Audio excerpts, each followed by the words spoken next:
میں انگریزوں کے دور اقتدار میں محکمہ پولیس کا ایک انسپکٹر۔ پیش خدمت ہے جاسوسی اور سراغ رسانی کی ایک نئی کہانی جس کا نام ہے بھگوان کے بعد تم ہو۔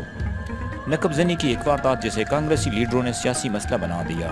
ہندو لڑکی نے اپنے کانگریسی باپ کو ایک مسلمان لڑکی کی خاطر عدالت میں بے نقاب کر دیا۔ کہانی میں جانے سے پہلے آپ سے ایک ہی درخواست ہے کہ اگر آپ اس چینل پر نئے ہیں تو اس چینل کو سبسکرائب کیجئے اور ساتھ ہی بیل آئیکن کو بھی پریس کیجئے تاکہ ہر نئی آنے والی ویڈیو کا نوٹیفیکیشن آپ کو بر وقت مل سکے۔ تو آئیے کہانی کی طرف چلتے ہیں۔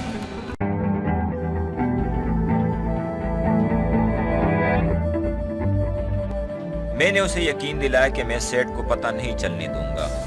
اسے یہ بھی کہا کہ وہ بھی سیٹ کو نہ بتائے کہ اس نے میرے ساتھ منشی کی بہن کے متعلق باتیں کی ہیں۔ میں نے کہا میں آپ کے زیورات، آپ کی نقدی اور آپ کی بیٹی کو واپس لے آؤں گا۔ اگر آپ نے سیٹ کو یہ باتیں بتا دی جو آپ نے مجھ سے کی ہے تو سارا معاملہ گڑبڑ ہو جائے گا۔ سیٹانی مطمئن ہو گئی۔ میں نے خدا کا شکر ادا کیا جس کی ذاتی باری نے سیٹانی کی عقل پر جذبات کا پردہ ڈال دیا تھا اور اس کی زبان کو بے قابو کر دی تھی۔ اس کے ذہن میں یہ بات آ ہی نہیں کہ اگر مسلمان لڑکی سیٹ کے حبس بیجا میں سے برآمد ہوئی تو میں اسے گرفتار کر لوں گا۔ میں اسے مزید تسلیاں دے کر وہاں سے تانے میں چلا گیا۔ قاعدے قانون کے مطابق مجھے نقب زنی کی تفتیش کرنی تھی۔ منشی کی بہن کے اغوا یا حبس بیجا میں کسی نے رپورٹ درج نہیں کرائی تھی۔ مجھے یہ بھی پتہ چل گیا تھا کہ نقب زنی کا مرکزی کردار سیٹ کا پہلا منشی ہے اور وہ آگرہ میں ہے۔ اس کی تصویر بھی میرے پاس تھی۔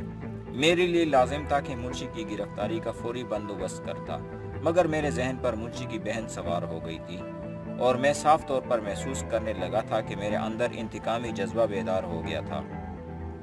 کانگریسی ہندو لیڈروں نے مجھے دھمکی دے کر للکارا تھا۔ میں نے طے کر لیا تھا کہ اس مسلمان لڑکی کو برآمد کروں گا اور اس ہندو سیٹ کو رگڑا دوں گا۔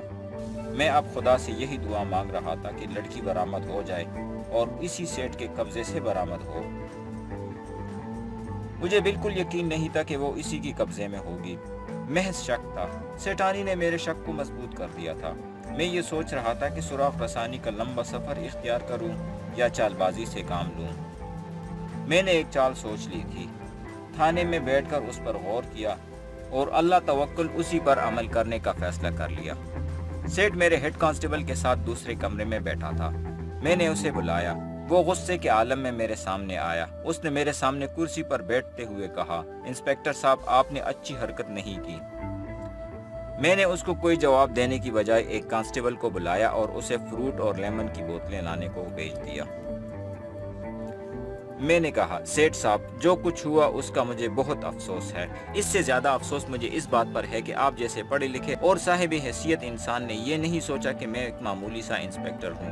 میری ڈیوٹی ایسی ہے کہ شریف لوگوں سے مجھے بعض اوقات غیر شریفانہ سوال پوچھنے پڑتے ہیں۔ یہ میری نوکری اور میری روزی کا معاملہ ہے۔ مجھ سے تو آپ کا منشی اچھا ہے جو شام تک اپنا کام ختم کر کے رات آرام سے سو جاتا ہے۔ میں تو رات سو بھی نہیں سکتا۔ آپ اپنے کیس پر غور کریں۔ یہ میرا فرض ہے کہ آپ کی حلال کی کمائی کے زیورات، نقدی اور کپڑے غائب ہو گئے ہیں۔ آپ کو ایک ایک پائی واپس دلا دوں۔ پھر مجھے شک ہوتا ہے کہ آپ کی جوان بیٹی بھی لاپتہ ہے، لیکن آپ بدنامی کے ڈر سے چھپاتے ہیں۔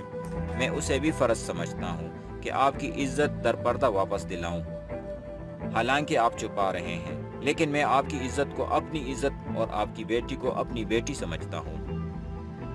سیٹ نے کہا لیکن آپ نے مجھ پہ یہ الزام عائد کیا کہ میں نے منشی کی بہن کو اغوا کرایا ہے۔ سیٹ نے ایسے لہجے میں کہا جس میں روب کی بجائے دوستی کا رنگ تھا۔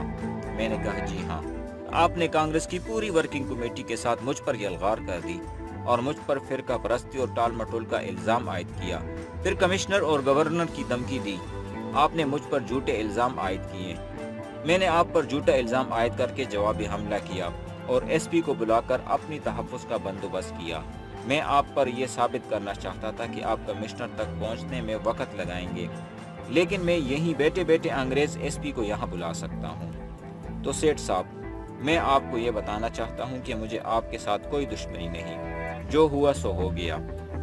اگر آپ اپنی بیٹی کے متعلق مجھے کچھ نہیں بتانا چاہتے تو نہ بتائیے، میرا اس کے ساتھ کوئی تعلق نہیں۔